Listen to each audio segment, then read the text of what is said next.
Call to order. I will announce we did have a 6:30 executive session earlier. Roll call, please. Mrs. Albert? Present. Mr. Hauser? Here. Mr. Laser? Here. Mrs. Maines? Here. Mr. Moeller? Mr. Music? Here. Mr. Palmer? Dr. George? Dr. Lockwood? Here. Solicitors report, Mr. Nichols. No report, Madam President. Legislative report, I have no report. Education and planning, Mr. Nichols. Thank you. And we have Hannah with us this evening and for the student report.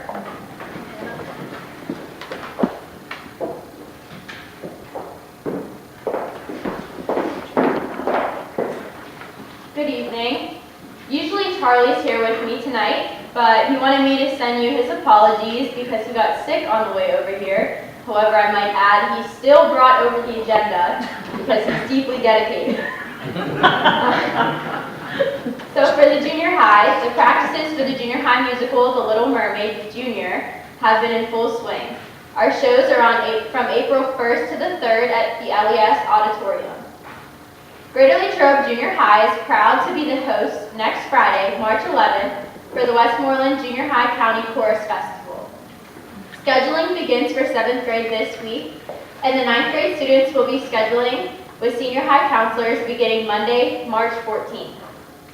For the senior high, our high school musical was Disney's High School Musical, and it was a huge success, and being in attendance, I really enjoyed it, so I hope a lot of you did get the chance to attend. Spring sports started yesterday, including girls and boys lacrosse, boys tennis, baseball, softball, boys volleyball, and girls and boys track. Spanish Club is selling bracelets made by the children of Nicaragua for $5. The money then goes directly back to the child who made the bracelet. The senior luncheon is April 6th. The members of student council invite seniors from churches, nursing homes, care centers, etc., and then we serve them in the cafeteria. Musical entertainment is also provided by students in the auditorium prior to the meal. It's always a very well-received event, and student council really enjoys being a part of it. For the elementary schools, students in grades 4, 5, and 6 went to see Act 1 of Disney's High School Musical on March 3rd. Kindergarten registration for the district occurred on March 2nd, 3rd, and 4th. Mountain View had their annual Jump Rope for Heart on February 11th and raised over $17,000 for the American Heart Association. And finally, Bagley had its first winter carnival, and over 600 people attended, including my younger brother who said it was awesome. They would like to thank everyone for their attendance and support through donations. That's all for this evening.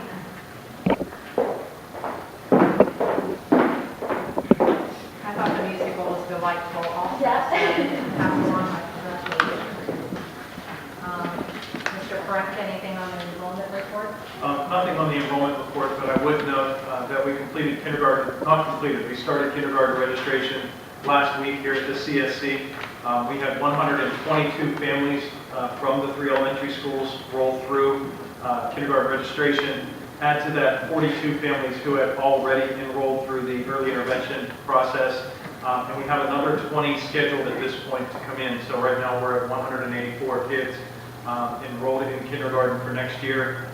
The magic number, if there is one, is always around 250. This is usually where I make my bet with Mr. Mueller. But since he's not here, I'll have to wait for a week. But we are at 184. Currently, we have 256 in our kindergarten. So I think we're right on target. Plus, for the members of the media that are here, there's still time to register your child in kindergarten. And you may do so by calling 724-539-4293. Thank you, Mr. Frank. You're welcome. Hannah, make sure you Lysol your sheet. Sure. Yeah, that'd be a good idea. And I'm going to turn this over now to Mrs. Swider, who has the next report.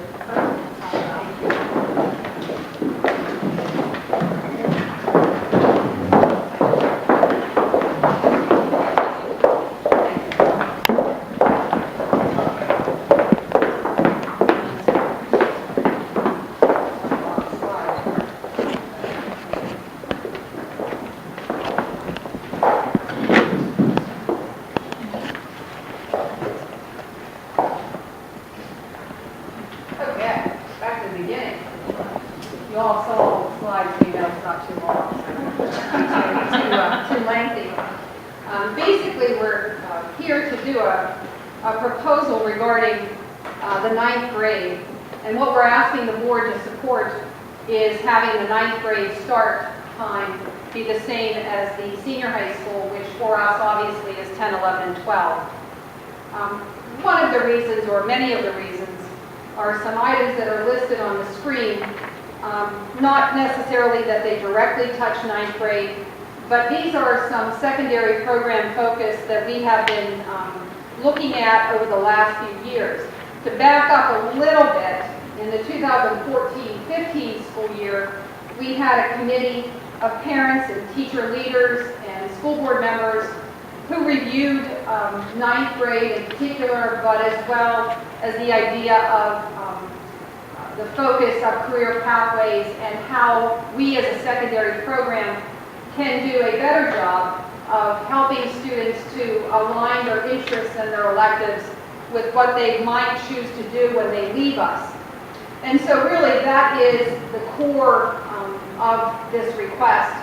But basically if you look at these items, and I won't read them for you, but just touch upon a few. The first two I know probably from the board level, not that you're tired of hearing about it, but this year the monthly presentations by students and by faculty have focused around STEM and career pathways. And very clearly, I think, as you read newspapers and educational journals, you hear more and more about career pathways in STEM. These two areas are certainly not new. They have been around for quite a while, but clearly the way that we introduce them and help our students with these areas is important. And we believe that career pathways are going to assist our students K-12, not just secondary, but when they leave us, have an idea, an interest of what they want to do for their career.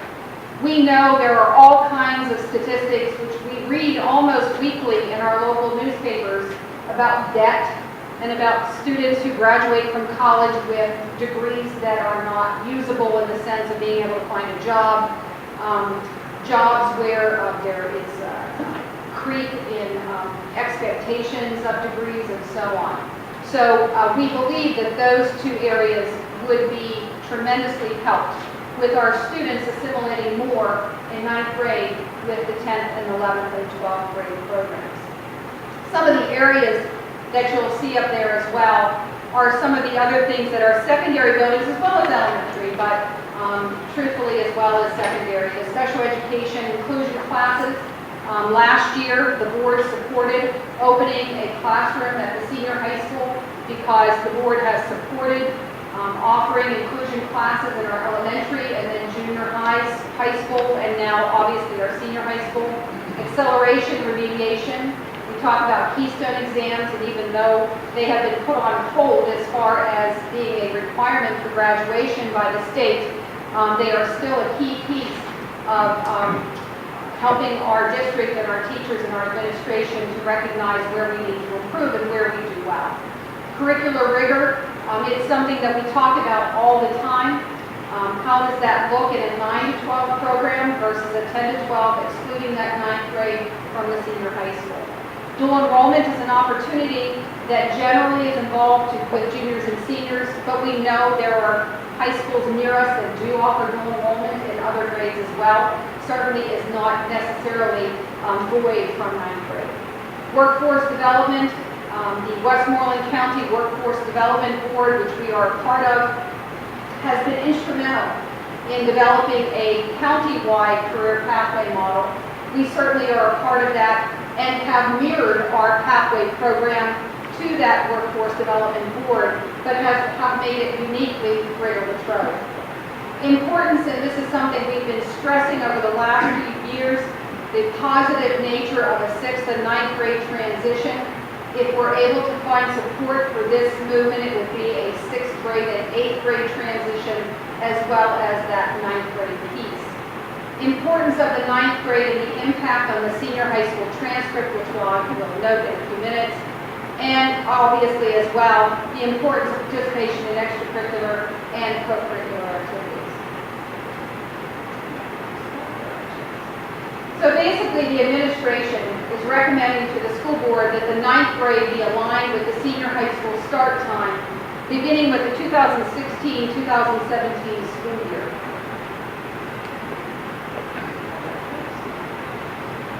When we talk about the importance of 9th grade, I referenced career pathways already, as well as the post-high school direction, the rigor. But what I'd like to look at is the bottom, the transcript development. A few days ago, I had an opportunity to speak to some 9th grade students about their transcript.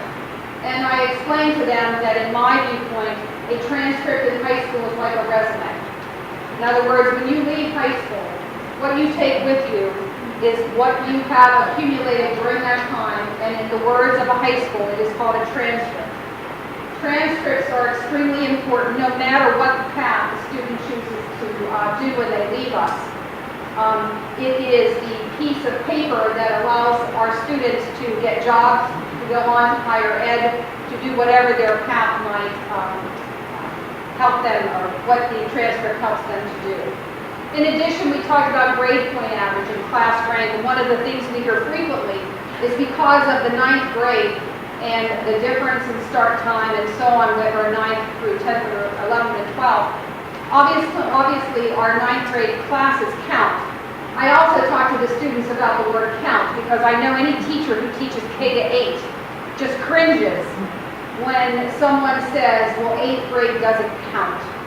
We obviously know that all of our grades count significantly because clearly, in order to develop a grade point average and a class rank, what you've done K to 8 is integral to that transcript development and the courses that you are able to take that count in 9th grade. So basically, I say to students that if you have not taken serious the courses and your development over K to 8, it will seriously impact when it starts to, quote, count. So even though that term is oftentimes used, we recognize that K to 12 is obviously all important, but from a transcript development, resume development, it really is a 9 through 12. And students have oftentimes shared that at the end of 9th grade, if they had recognized, quote unquote, how important that 9th grade selection of courses might have been, or maybe taken the work a little more seriously, recognize that the rigor might be a little higher, as well as the teacher and the course expectations. All of these things come into play when we talk about that 9th grade year. So very clearly, from the direction of the administration, we believe that this is a recommendation that we hope the school board will approve. And we do know that moving forward, once that approval occurs, there is a lot of work and planning that we need to do in order to institute this for the 2016-17 school year. At this time, I'd like to introduce Mr. Kralik, who's the junior high school principal, and he's going to explain something to you. And we actually have the pleasure of having some students here this evening to talk as well. And Mr. Kralik would like to share how this all came about, because it truly, truly was not planned as some of you might think. So, Mr. Kralik, thank you.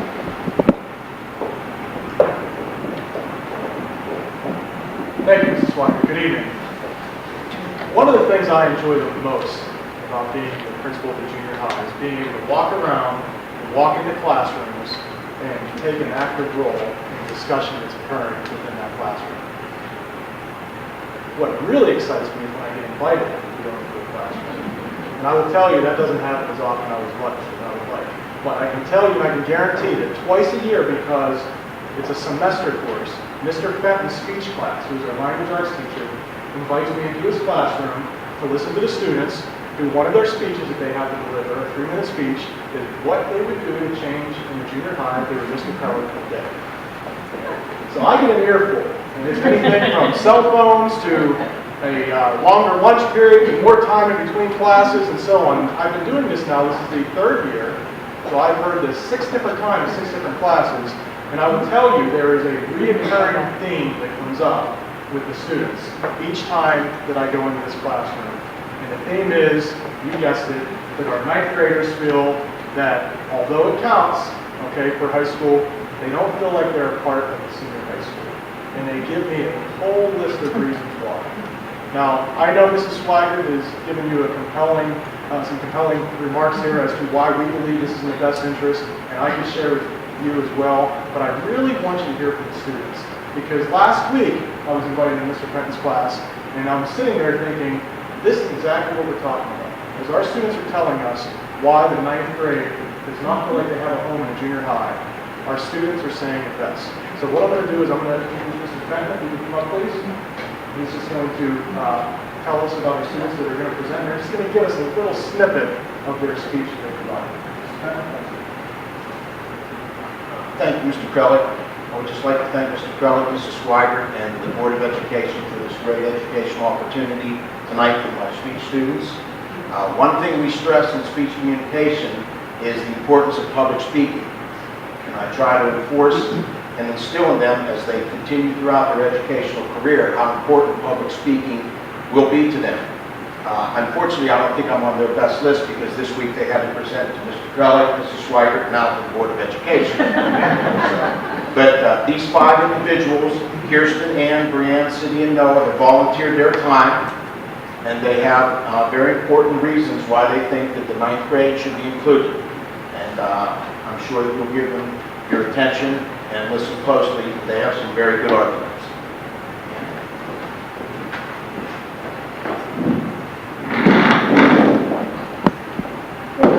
My name is Ann Dalton, and I'm a freshman at Greater Latrobe Junior High. I'm here tonight to express my gratitude and hope that you will adopt the policy that next year 9th grade students will start on the senior high schedule. Right now, as a 9th grader, I'm speaking for myself and many other fellow students that agree upon the change. As class of 2019, we are expected to act mature and work harder because our grades are counting towards graduation. However, we feel left out since we're considered as high schoolers but are still in the junior high school. I was the manager on the tennis team this past fall, and one problem we had was all the 9th grade participants were late to practice because the junior high dismisses at 3:17, not 2:30 like I was. Also, it would be more convenient for the high school participants because they have to wait an extra 45 minutes to start practice, and with the change, we would be able to end practice earlier.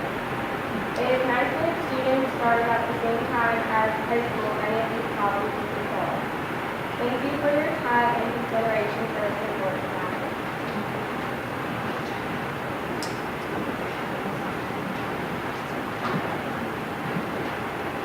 Good evening. My name is Kirsten Kennedy, currently a 9th grade student at junior high. As a 9th grader, my grades count towards graduation, and my classes are more difficult, and I'm asked to take on more difficult school responsibilities like a senior high student.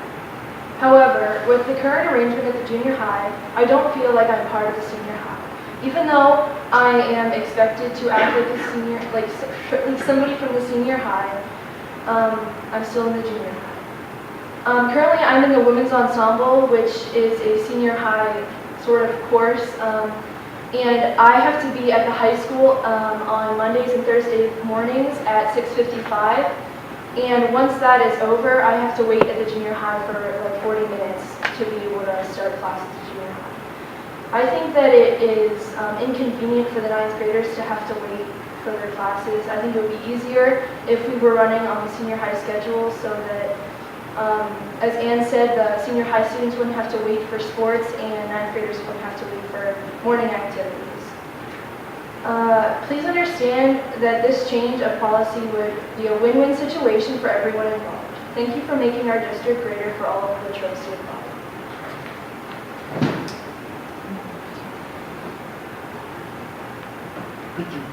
Hello, my name is Brian Hope, and I'm a freshman at the Greater Latrobe Junior High School. It would be an extreme advantage to the school district for the 9th graders to start in the senior high schedule. Not only would it be practical for classes, clubs, bands, and sports, but it would make us feel more part of the senior high. We are reminded of it all the time, which includes grades, class rank, and private classes, but somehow we are always forgotten down at the junior high. I have a class in the senior high, it's intro to business. My homeroom is in the band room with Mr. Jordan. So after the pledge and the announcements, I have to hurry up and try to get to the senior high class on time. Then when the period ends, I have to hurry back down to the junior high and have no time to go to my locker for my next class. So with that said, the ninth graders started and were dismissed on the same schedule. It would be a positive step in the right direction. Thank you for your time and consideration to this important matter. Hi, my name is Sydney Hughes and I attend junior high. As a freshman, I feel like I'm not part of our senior high school. If the freshman schedule is the same as the senior high schedule, this would help make ninth graders be part of the senior high. This would help in both our classes and after-school activities. I hope you consider this important change to our junior high. Thank you for your consideration.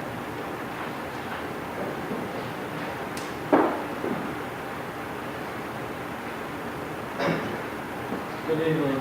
My name is Noah Biak and I'm a freshman at the junior high. My classmates and I are hoping that a change will be made for the ninth graders next year. Starting on the same schedule as senior high school would have many benefits.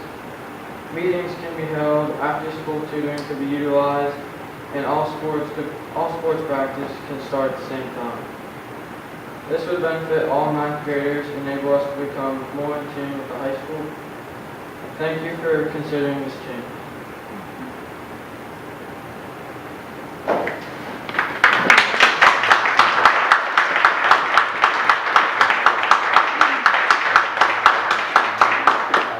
Does anyone have any questions for the students? They did an excellent job, but does anybody have any questions for any one of them or all of them? Mrs. Elder? Yes, my question has to do with how early you get up and get on the bus and get to school. Are you sure that you are representing the majority of your classmates when you say that that would be a good thing? I wake up at like 5:30 on those days. I know that I don't represent most of my class when I do that, but I know that I represent some of them because a lot of us are really, we find our way to express ourselves through music, and it is a big part. So, and like even marching band that meets like after school, they have, the senior high has to wait for them to practice too. So. Anyone else want to answer Mrs. Elder? Any thoughts? Any other questions for the board? Well, I appreciate all of your time, and I don't think I could have said anything better than the 5 students who presented to you. And talk about strange timing that Mr. Kralik, when I talked to him on Thursday, said, I just heard several speeches about this. So I really appreciate your coming here this evening and participating and speaking to the board about this subject. On the board agenda for next week would be a resolution to support the start time change for the 9th grade class. And moving forward from that, we would certainly give the board updates on areas that we know need to be addressed and so on. But obviously, this is the first step. And we recognize that with the change, there's a lot of decisions that need to be made moving forward. So does anyone have any questions for myself, Mr. Fenton, Mr. Baylor, or anything else? I'd just like to thank the students for coming, and they did a very impressive job expressing their views. And like Mr. Fenton said, it's very good for you to do that and get used to public speaking so that you can take one off the whole. Thank you very much, and you were all very articulate. Get the students together.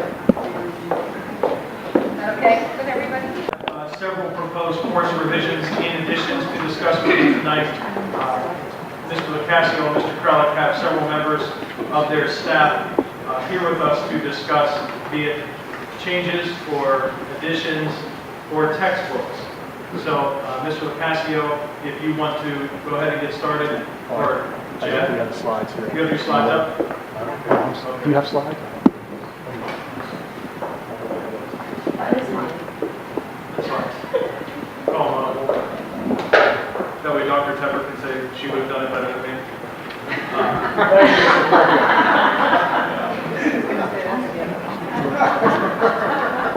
Mr. McIntyre, math teacher at junior high, is going to pass out some information to you.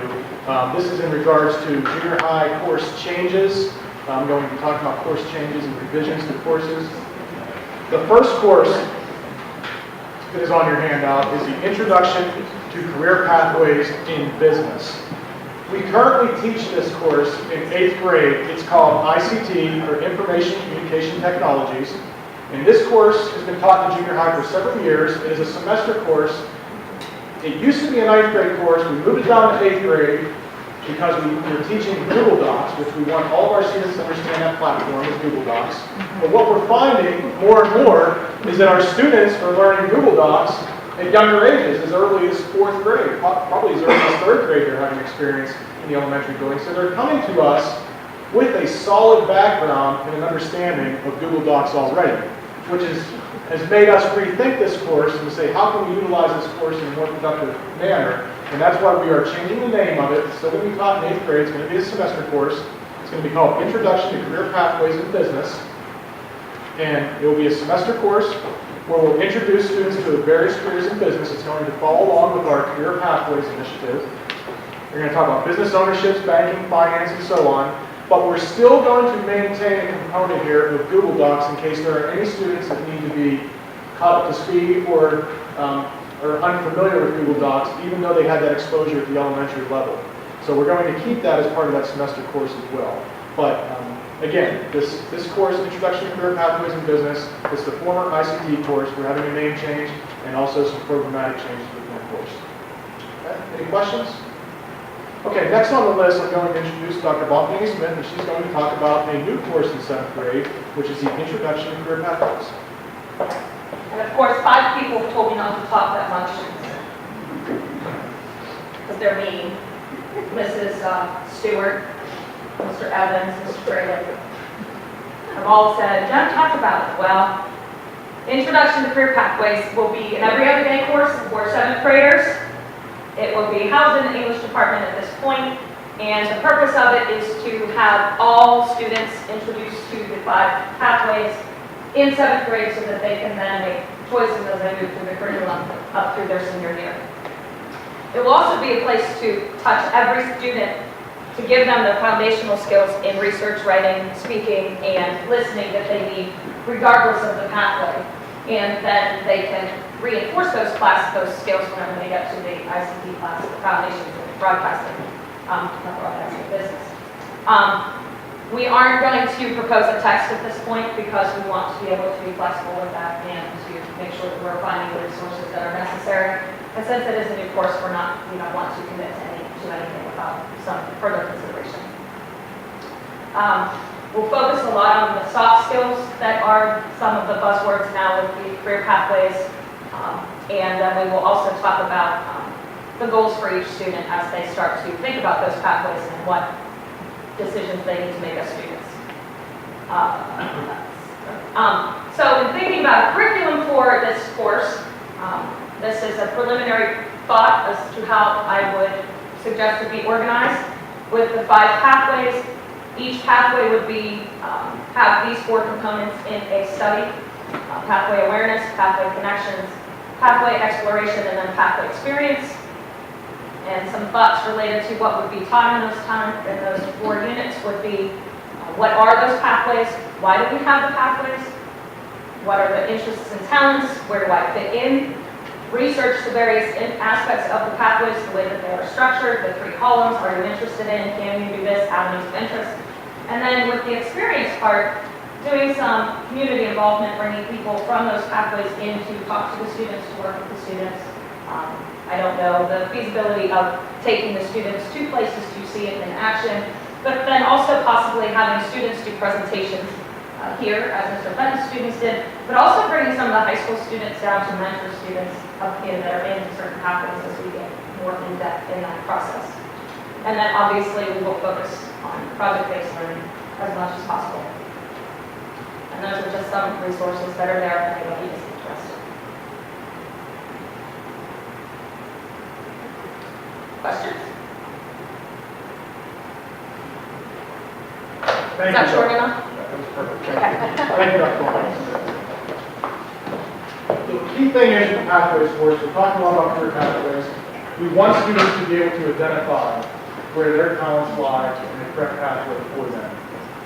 However, once they're in a pathway, it doesn't mean they can't jump around or they have to change of heart, okay? It's something that students can do. We really want students to get focused in on where their skills are so they can start getting focused and early in the 7th grade. Okay, our next presenter, Mr. McIntyre. He's with our math department. He doesn't have a slide, so we're okay. But he's going to talk a little bit about another 45-day course. It will be a semester course every other day. It will go opposite of the career pathways course, which is our introduction to coding. He's also going to talk about a change in our Math 7 curriculum as well.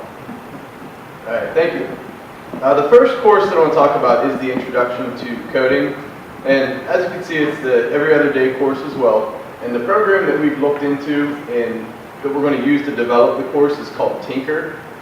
And I've actually worked through a significant part of the Tinker course myself. And it begins with drag and drop coding, in which the students are programming stories, games, and it really requires the students to think in depth, to plan ahead, to make an action plan.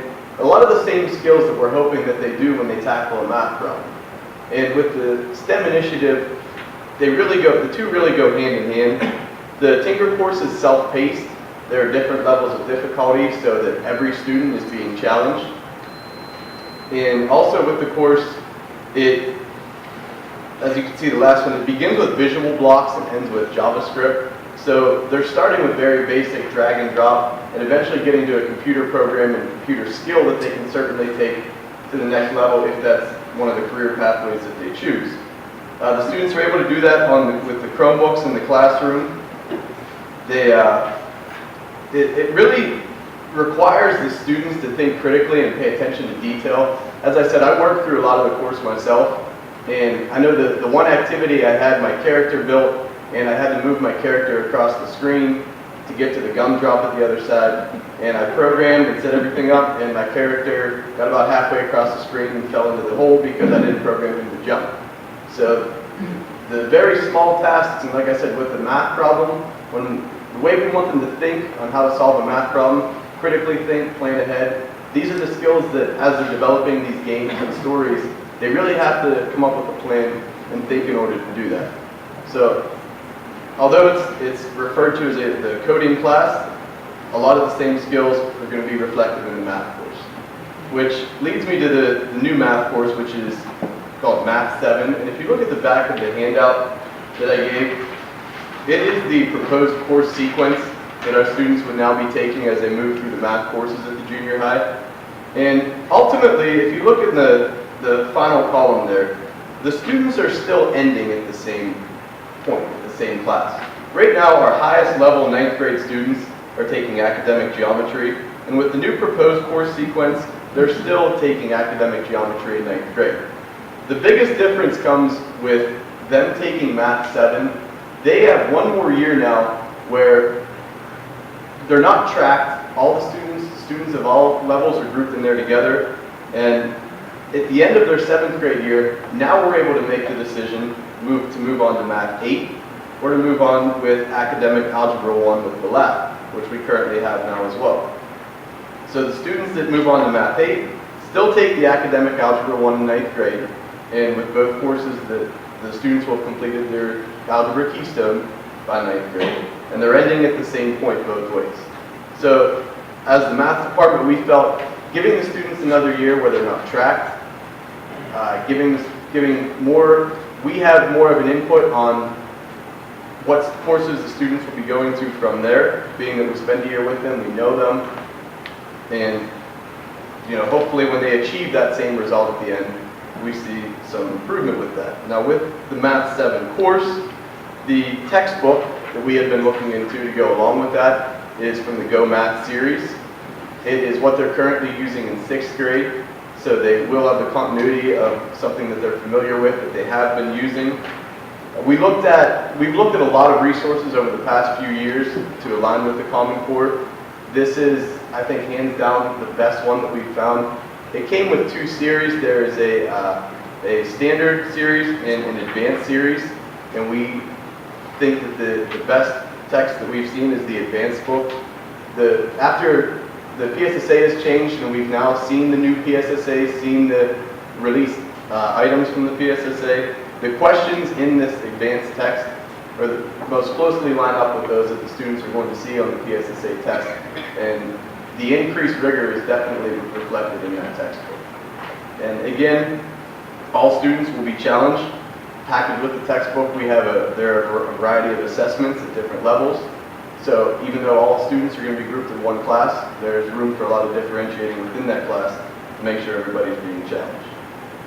So at the end of the day, I think the rigor is going to be increased from 7 to 9, while the students are still experiencing the 7th grade Common Core, 8th grade Common Core, geometry, and for those students on the top track, algebra, and then for the students on the top track, geometry, which when they get to the high school level still puts them on track to take their pre-calc calculus classes, so they're still prepared as they move on to the next level in college.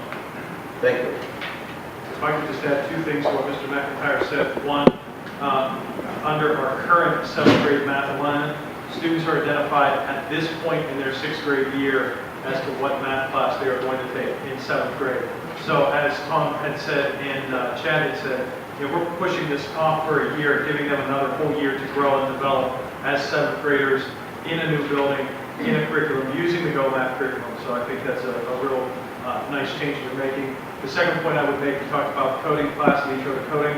Remember that Mrs. Duragon, our STEM teacher in the elementary, our Project Lead the Way teacher, was here last month. We are introducing coding through the use of Ozobots to our 5th graders, to our 3rd graders at the elementary level. So it's an excellent extension. It's an excellent beginning. Your course being an excellent extension in the secondary level for them. It's a high interest topic, and I'm excited for that. I'm excited too. Thank you, Mr. Prunke. Those are all excellent points, and it definitely leads to a greater transition into the junior high. Okay, our final revision for the junior high will be when Mr. Owens is going to present from our technology education unit. This is our 4th Project Lead the Way class in 2 years that we introduced. This will be introduced in the 8th grade. We have 2 other courses being offered in the 8th grade for the students, so they have a variety down there to choose from. The other 2 courses that we offer are Introduction to Manufacturing, Design and Modeling, which is also a Project Lead the Way course.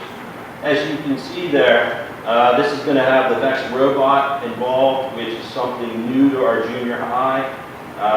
So the kids will get exposed to Inventor in the CAD area, and then the VEX robots in the 8th grade also. And I did a little looking at this on Sunday and researching it. I do have a video I want to show. It's the final product the students have to do. And it looks challenging. It really does. And I think the kids will find the class interesting. It's a YouTube video. I try to tell my kids in my Project Lead the Way class, job titles are changing and so are jobs. And I said, that robotic arm there that's picking that block up is replacing us, but somebody has to maintain that robotic arm. So I said, job descriptions are changing, but it's a positive. And it's been going on for quite a while. But with this course, it's going to still be hands-on learning, which the kids love. It still involves a lot of problem solving, as you can see there. The design process model that we've introduced in Project Lead the Way at the elementary level will just continue to flow with it right into the high school level. And the kids will continue to document information in the engineering notebook, which gets them ready for 9th grade. So, and the VEX robots, we use those quite a bit up here at the high school. So, all these pieces are prefabricated. It's just a matter of the kids, putting it all together. And they're going to experience success and failure. As my 9th graders on CAD have found out with Inventor, there's more than one step to doing some of the processes we're going through down there. We designed a CO2 car wheel, and they thought that would be quick and easy. But I put a few twists in there, and it became more of a challenge for them. And then today they presented their wheel designs to their classmates, and their classmates judged them. So it's all good stuff. We're finding Project Lead the Way is really helpful. We really do enjoy the curriculum. It's exposed teachers such as myself, who's going to be 31 years next year, and it's made me think differently. I mean, I came out of college. I was teaching metal, welding, wood, and it's totally different. And the only thing I tell the young teachers, and I've said this before when I've been here, stay current. And I remember Mr. Vince saying that at a faculty meeting, and I'm like, yeah. But he's right. He was right. Stay current in your He truly was right. Are there any questions of the automation and robotics course we're going to offer? Oh. Okay, I'm good. Do we have any questions for the junior high school? Chet, do you have anyone? No, you're not, right? Any questions for the junior high changes? Thank you. Mr. Ocasio, you have two staff members here, Mrs. Levan, Mr. Crack. Tim, I'll save the best for last, okay? Thanks.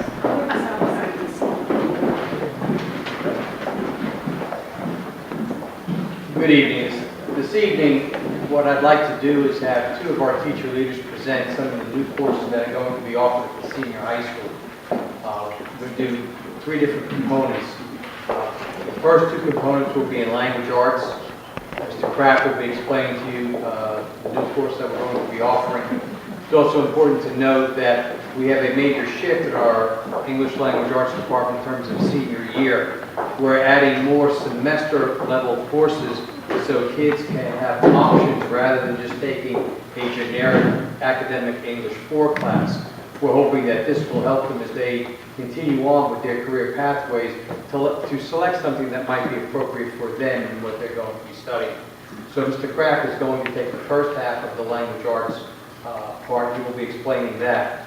Then Dr. Soltis is going to be talking about a new AP seminar course, which will be in the language arts department, but which she has spearheaded. And then when they are finished with the language arts, we'll be moving on to science with Ms. Levan. Mr. Levan and I will introduce her at that time. So first, Mr. Kraft. Good evening. So as Mr. Locascio mentioned, we are looking to revamp, overhaul senior English so that we can appeal to the students, and we can also help appeal to the career pathways so that it be truly customizable. In looking through our semester courses, we realized that there was a course that we would like to teach that we think would be necessary and interesting for students who choose language arts. Yes, they do that. Who choose language arts as a career pathway. And this semester course that we are proposing is called Media as Text, the Language of Power. So students, very often when we ask them what is text, they think it's a book, anything printed.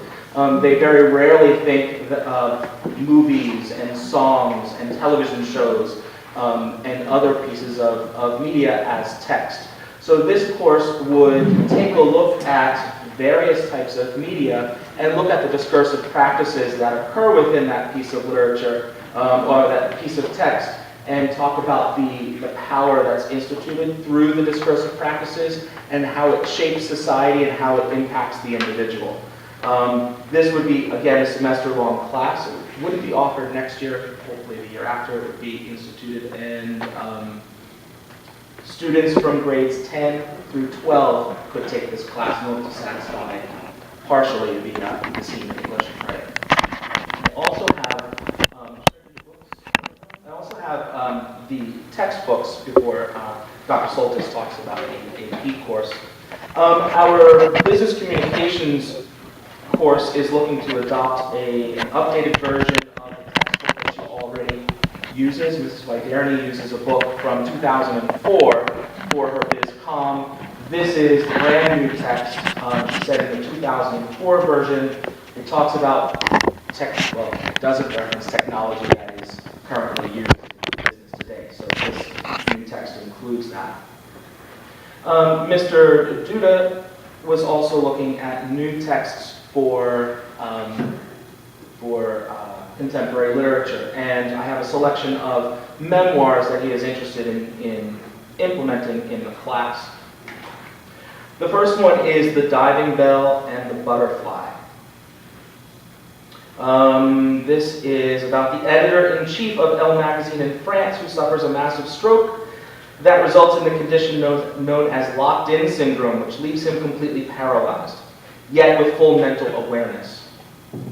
We have this memoir, A Long Way Gone, Memoirs of a Boy Soldier. It's pretty self-explanatory. I understand it's a very powerful book, and several people have told me that they have read this and found it very compelling and they couldn't put it down. Yes. The Year of Magical Thinking. A modern classic about the nature of grief and mourning is an account of the year following her husband's unexpected fatal heart attack in 2003.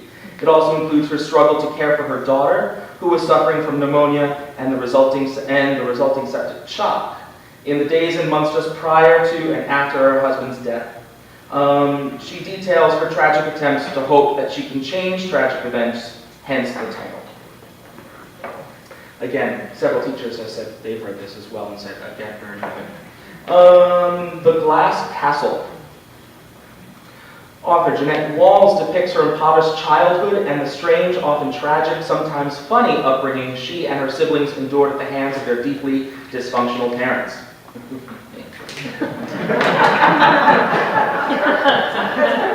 I could have written that one. This Boy's Life. Tobias Wolff recounts his tumultuous childhood rambling around America with his mother Rosemary, who has a penchant for falling in love for abusive men. Main character Toby, who changes his name to Jack, escapes into his vivid imagination to cope with Dwight, the next man with whom Rosemary decides the two should take up residence. Dwight is mean and petty, and Jack struggles to understand his mother's loyalty to such a man. Jack also tries desperately to connect with his biological father, who abandoned him years before. And, of course, I have the books if anybody wants to peruse them. Oh, I was at the Oscars, like in the winter. Take a class. The library also has the books. Yes. Okay. And then we asked Dr. Soltis to briefly go over the AP seminar course. Don't laugh. Last year, sometime during the year, we found out, Linda Kubis and I, about a program called AP Capstone, which is a 2-course AP class that we needed to apply to the College Board to receive permission to teach. Over the summer, we received the notice that we were accepted, and I believe we're the only district in Pennsylvania right now that is going to be teaching the AP Capstone program. And it is a way to tailor AP program to the individual student. The first course is AP Seminar. Students learn to do individual research. They work together in groups. They study one of 3 themes, present their research to their class. The second course is called AP Research, and in that class they are permitted to delve deep into a particular area of their interest and create original research to prepare a project capstone that they can then share with colleges as they apply to other colleges and universities as a project. So we're looking forward to jumping into this area. One of the beautiful benefits of this is every student will have access to something called EBSCO, which is a search engine for scholarly journals. So they'll be able to do research, and it'll be amazing. Any questions for the English language arts group? Mrs. Owen. Yes, this regards a particular concern that I have about students learning to write well, grammatically, and understandably. And those of you in the room who know me know that I have a very critical ear when it comes to listening to people speak. And I'm always making corrections as we, I look at the people who sit around me at the table because I mutter. And I also read things that are written by members of the school district, both faculty and students. and I get very itchy for a red pencil. And it's concerning to me that we let particularly grammatical constructions go by because I somewhat subscribe to the philosophy of my fair lady. You are what people perceive you to be through your speech.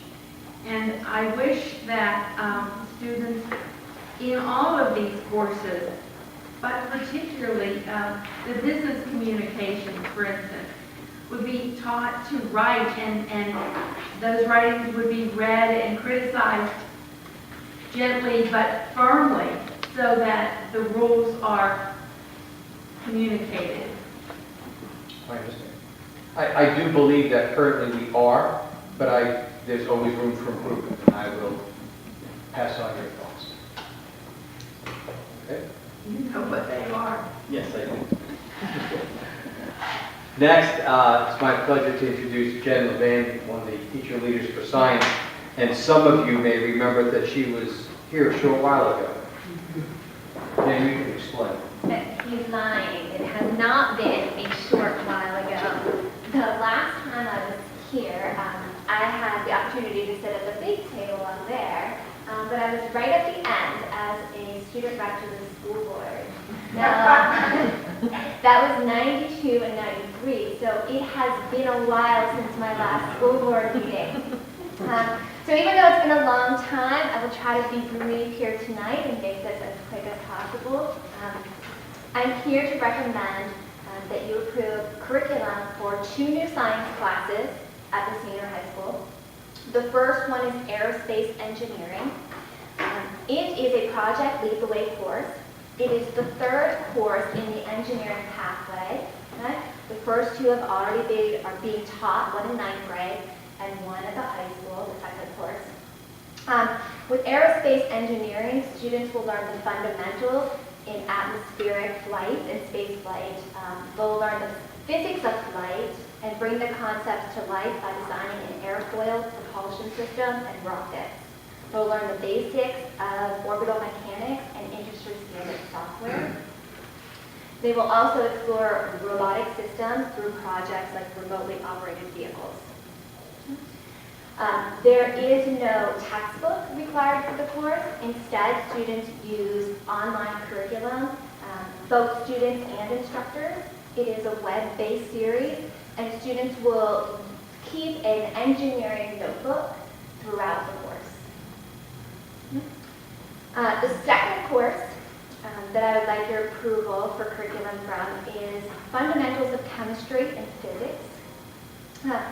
This course was designed for students who will not go on in high school to take chemistry and physics with lab periods. The class will be roughly divided into half a year of chemistry, where they'll be taught basic subjects like matter, atomic pressure, periodic table, chemical reactions, and pH, among other things. And the second of the year, half of the year, will focus on physics concepts like heat, waves, energy, sound, and electricity. Okay? This will provide students with a well-rounded science education, so they'll be getting their biology in 9th grade, and then they'll be completing all of their sciences by getting some chemistry and physics at the high school. Okay? And in addition to this class, we will still continue to offer the chemistry with lab and the physics with lab as well. When the 9th grade, when biology was shifted to the 9th grade, physical science had been taught in the 9th grade. So now we're moving that course up to the high school.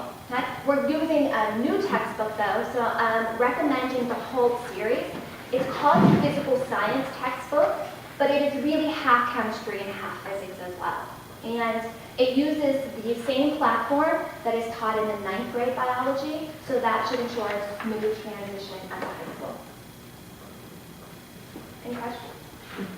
What grade levels does the aerospace engineering class offer to? I believe it's going to be juniors and seniors because they'll do the principles of engineering as a sophomore or a junior, so it's upperclassmen.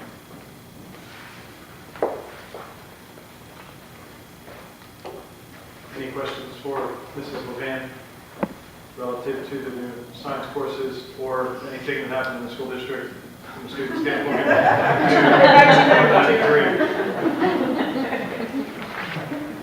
Thank you. Thank you. Our final teacher leader to present tonight is the teacher leader from the physical education department, Mr. Evans, to speak to us about online health. I'm sure that Dr. Bulletin has you on the clock now. You notice I was the shortest speaker. Everyone was on my case, but I was done. I wasn't I paying was attention done. to height. You talking about your phone? Oh, yeah, Always a step ahead, Mr. Cruz. I will be the adult here. I am Tim Evans. I'm the K-12 teacher leader for Health and Phys Ed. The class that I'm talking to you about today is the 8th grade health. It's a junior high course. In 8th grade, every student takes this class, and this year we decided to try to go with a hybrid approach for several reasons. We are combining the curriculum from the 9th grade health and the 8th grade health together this upcoming year. In 9th grade, we did nutrition and fitness solely. We did an entire year on that. And now we're going to put that into the 8th grade health class, and we got rid of some overlap. There was some carryover and some overlap. This teen health McGraw-Hill Education Edition that we went with is a hybrid approach where you use hardback books as well as an online resource. And it also ties in health and nutrition as well as all the topics that we covered in the past, as well as tobacco and alcohol, drugs, your body systems, nutrition and physical activity, mental and emotional health, things along those lines that are base units. There's 11 modules that are hardback, and that's what I passed around to you. That covers all of the necessities in a health class. What's really neat about this particular text that we went with is the online information that you can do. So everything that's in the book is your concrete information, but online you get all kinds of support materials, interactive materials, as well as web-based activities.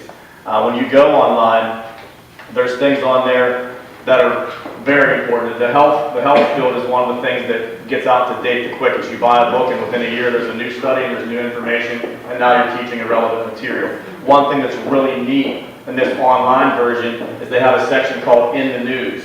So as you're talking about a topic, you click on the In the News tab, you click on the topic you're talking about, it'll give you the most current and up-to-date research that's been let go by the CDC or any type of groups that do legitimate studies. So you're always getting that up-to-date and current information.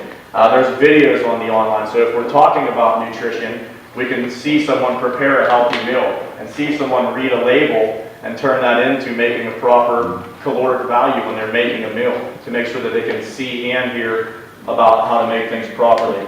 There's graphic organizers, there's audio feedback on there. There's web quests. So once you talk about information and you answer questions about information, the web quest can take you to websites that are relevant to the information that you're talking about. For example, if you're talking about fitness, it'll link you to bodybuilding.com and it'll take you right into how to build a workout. What are your goals, and it'll help you do that. So there's a lot of really good things there. The best thing that I found with this hybrid version, with the textbook and the online support, is within this version, and anyone that you talk to, whether it's students, adults, people that are in my field, everyone that I speak to doesn't have a concrete understanding of what they need to do to work out and eat right for their self. They hear a word on the street, they hear what people say about you need to do this if you want to lose weight. Well, everybody's different, everybody's built different, everybody has different body types. There's a part on this online version that's called Flip for Fitness. It's free. The parents can go on it, the kids can go on it, the teachers can go on it, and it talks about all the fitness components: cardiovascular endurance, muscular strength, muscular endurance, flexibility, and body composition. Any questions you have about that, you type it in. You can say, I'm 180 pounds, my body fat's 25%, I want it to go to 18%, and I want to be 160 pounds. You click it in, it tells you what you need to eat, how many calories you need to eat, how many days a week you need activity. It lays it out for you and teaches you how to build that plan. And that is crucial in today's environment. Anyone that you talk to, they might understand diet, they might understand exercise, but very few people understand how to put that all together on their own. And this is something that does that really well. So our department as a whole was very excited about this unit. And the other thing that this is a great stepping stone for is that the next year when they take health, it's totally online. And this gives them a chance to dip their toes in the water under the instruction of a teacher to show them how to do this online work, so the next year they've already done a decent amount of work online. They're going to be able to have some experience before they get into that totally online course. That's all I have. Any questions for me? All right, thank you. For the board members, there are textbooks that are coming around. I know you may want to look at something. Just send me an email and I'll give you what you want or what you need. And if there's a textbook that isn't here tonight and you're interested in looking at it, just shoot me an email and we'll take care of it. Again, I appreciate the principals and the teacher leaders talking about their changes with us tonight. Thank you, Mr. Clark. The next item on the agenda, on next week, we will be approving changes to the 2015-2016 calendar because of the school closing on February 16th through the weather. So the new makeup day will be Wednesday, March the 23rd, which was scheduled to be a half day of instruction, will now be a full day. And then Thursday, March 24th will be the half day of instruction.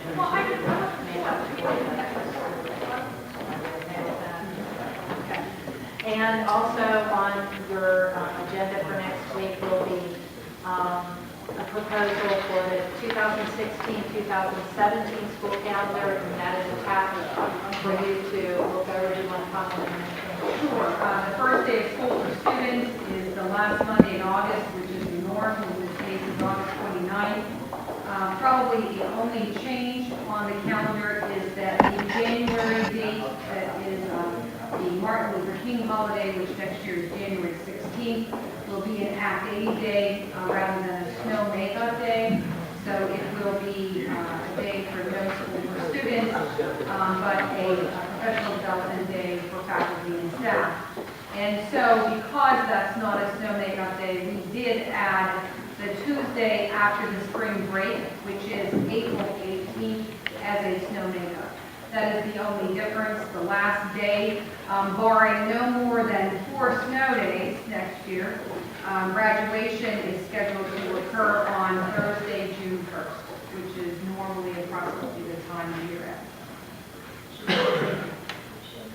So look that over between now and next week and see if you have any questions. Dr. Soltis is going to talk about an approval for a post-special education.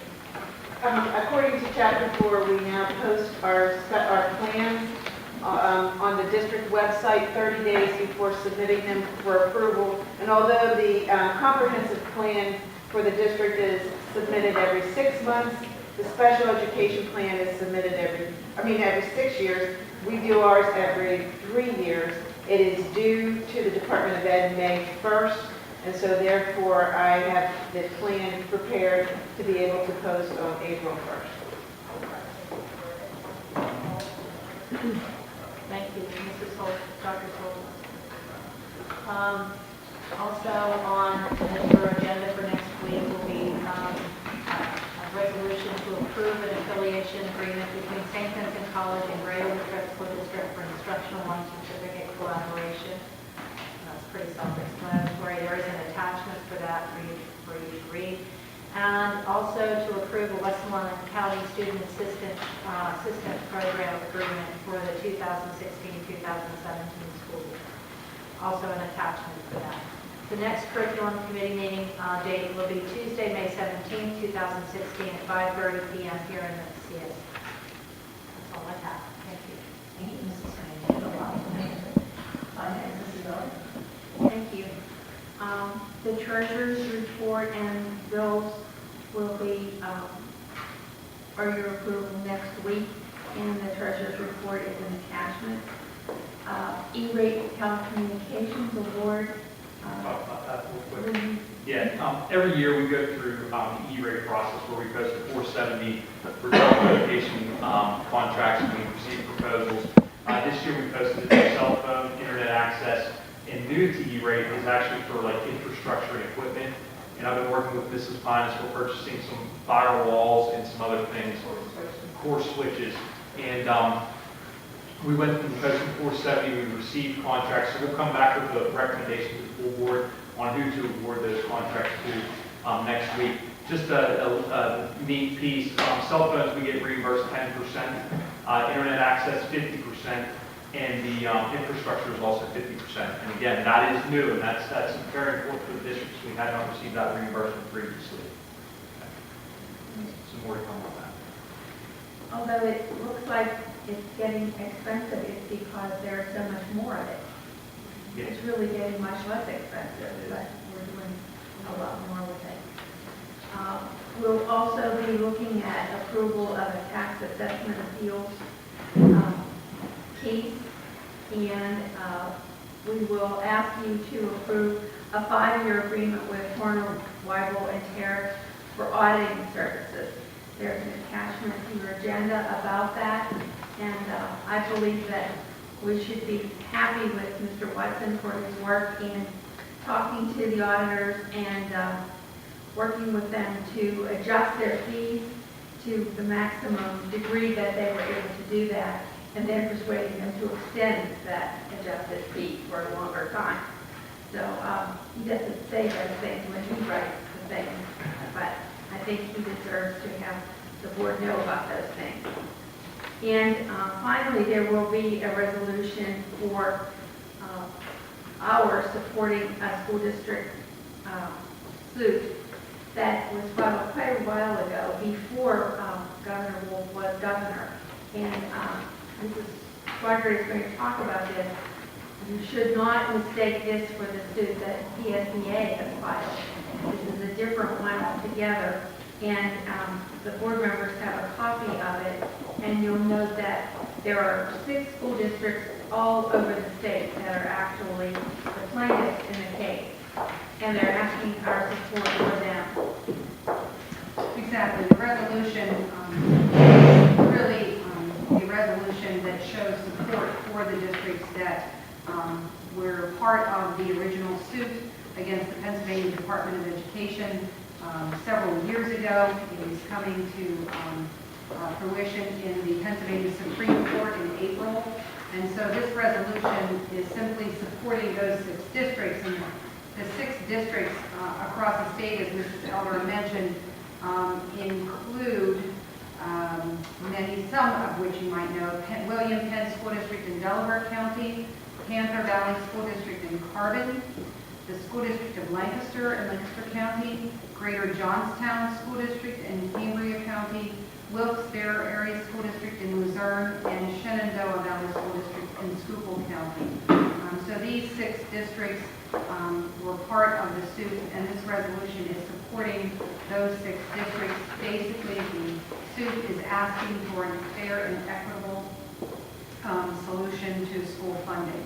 So more to come on it as far as moving through the Pennsylvania Supreme Court, but this resolution is simply supporting those districts and moving forward with the process in the Pennsylvania Supreme Court.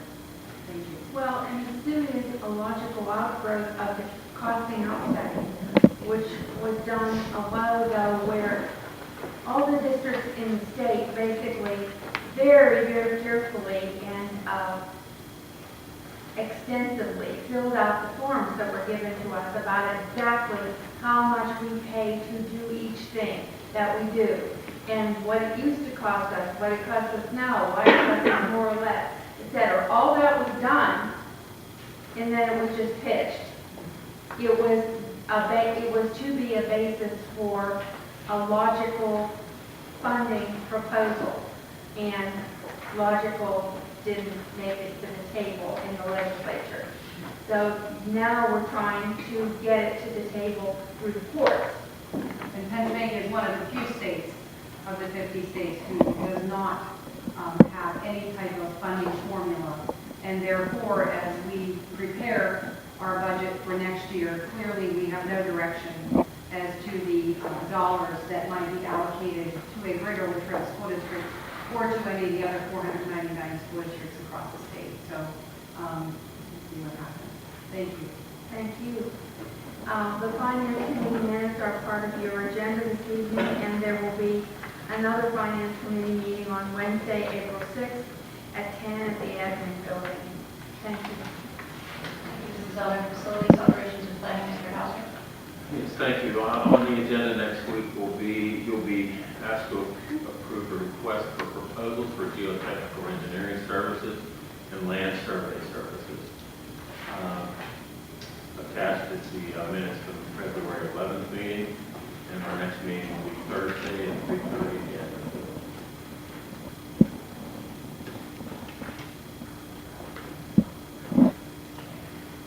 For student activities, the winter sports recognition program is Tuesday, April 5th at the senior high auditorium at 7 p.m. Sue, do you want to take any relations? Sure, since you didn't have enough this evening. The Latrobe GLSD Parks and Recreation Commission meeting minutes are attached from the January 21st meeting. And our next meeting will be this Thursday, March the 7th. Next Thursday, March the 17th, at 3:30 in the Latrobe Municipal Building. And all are welcome to attend that. Okay, keep going. On the agenda for next week will be a resolution to approve the budget for the Westmoreland Intermediate Unit General Operating Budget, which runs from July 1st of 2016 to June 30th, 2017. I know Mr. Walker had a meeting with you and you approved. Yes, I do. They did. They had a meeting. I believe Mrs. Swigert was there with me, and there's no significant change to our report. And the budget is getting more. It's definitely become more transparent Yes. with they have the structure now. So I've been pleased with the changes as we've seen. Good. Okay. Thank you. And that will be an agenda item for next week. A summary of the board minutes from the February 23rd meeting is attached, and the next WIU committee meeting will be Tuesday the 22nd, 2 weeks from tonight at 7:30 in the WIU boardroom. Thank you, Mrs. May. EWCTC. You'll see as an attachment the WCDC Joint Operating Committee minutes of February 24th, and the next meeting, the WCDC Joint Operating Committee meeting will be Wednesday, March 23rd, and that will be at the Board policy, Mrs. Elder? Yes, there is a list of board policies for first reading. Some of them are changes. The ones that are in bold are brand new. You have a copy of one of the suggested new policies to read carefully, and I would urge that all board members read them before we read them, have our first reading adoption next week. Thank you. For technology, the next technology committee meeting is Tuesday, March 15th, CSC here at 6 p.m.